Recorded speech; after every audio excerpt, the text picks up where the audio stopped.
உலக தண்ணீர் தினம் இன்று கடைபிடிக்கப்படுகிறது. இந்நிலையில் 3ஆம் உலகப் போர் என ஒன்று வந்தால் அது தண்ணீருக்காக தான் இருக்கும் என நிபுணர்கள் எச்சரிக்கை விடுத்துள்ளனர். இது குறித்த செய்தி தொகுப்பினை பார்க்கலாம். இன்று உலக தண்ணீர் தினம் கடைபிடிக்கப்பட்டு வருகிறது. நீரின்றி அமையாத உலகு என்ற வள்ளுவரின் கூற்றினை யாராலும் மறக்க முடியாது. இந்த பூமியில் வாழும் அத்தனை உயிரினத்திற்கும் நீர் என்பது இன்றியமையாத தேவைக்குள் ஒன்றாக இருக்கிறது. குறைந்த அளவில் தரையை தோண்டினாலே நிலத்தடி நீர் கிடைத்த காலம் மாறி இன்று பல அடி ஆழம் தோண்டினாலும் வறண்ட நிலையிலே இருக்கிறது பூமி. இது வருங்கால சந்ததிகளின் வாழ்க்கையை மிகுந்த கேள்விக்குறியாக்கி உள்ளது.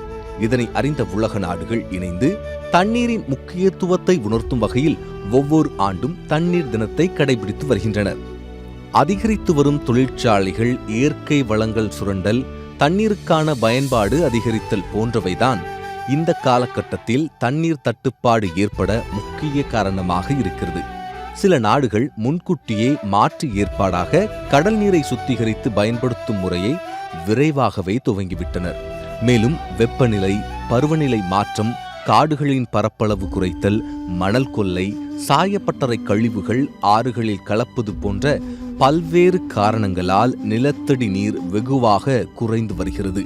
இந்த நிலையில் தென்னகத்தின் நீர் தொட்டி என அழைக்கப்படும் நீலகிரி மாவட்டத்தில் அவலாஞ்சி, அப்பர் பவானி, எமரால்டு, பைக்காரா உள்ளிட்ட 13க்கும் மேற்பட்ட அணைகள் உள்ளன. இந்த அணைகளில் இருந்து சுமார் 830 மெகாவாட் மின்சாரம் தயாரிக்கப்பட்டு வருகிறது.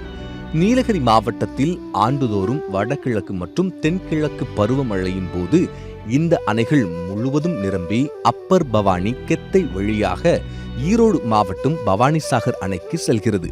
பவானிசாகர் அணையில் இருந்து டெல்டா விவசாயிகளின் பாசனத்திற்கும் குடிநீருக்காகவும் பயன்படுத்தப்பட்டு வருகிறது.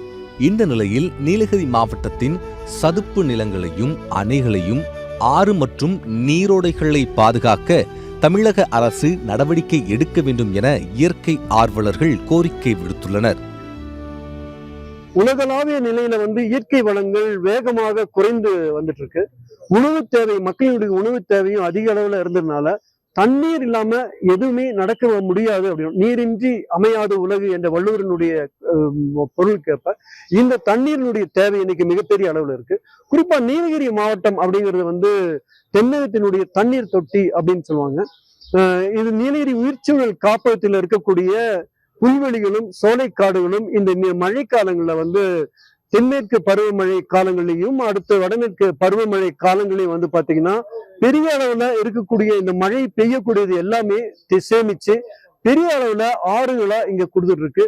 தமிழ்நாட்டுல ஓடக்கூடிய பவானி சரி, கர்நாடகாவில் ஓடக்கூடிய காவிரி நீர், கேரளாவில் ஓடக்கூடிய எல்லா விதமான ஆறுகளுக்கும் அடிப்படையா இருக்கக்கூடியது நீலகிரி உயிர்ச்சூழல்லாம் இருக்கு. இந்த உயிர்ச்சூழலினுடைய தன்மையை நம்ம பாதுகாக்குனா இந்த நீராதாரம் வற்றாம ஓடிக்கொண்டிருக்கும். சமவெளி பகுதியில் இருக்கக்கூடிய ஆயிரக்கணக்கான ஏக்கர் நிலங்கள் கேரளா, கர்நாடகா எல்லாருமே இந்த உயிர்ச்சூழல்ல இருக்கக்கூடிய இந்த தண்ணீரை நம்பிதான் விவசாயம் பண்ணிட்டு இருக்காங்க. குடிக்கக்கூடிய தண்ணீர் எல்லாமே இருக்கு. தொழிற்சாலைகள்ல இருந்து எல்லா விதமான வளர்ச்சிக்கும் இந்த நீர் ஆதாரம் ரொம்ப ரொம்ப முக்கியமா இருக்கு. இன்னைக்கு பாத்தீங்கன்னா நீலகிரி மாவட்டத்திலும் சரி, பல இடங்கள்லயும் கிணறுகளை கூட எல்லாமே வற்றி போயிருச்சு. அதை பாதுகாக்காம வச்சிருக்காங்க.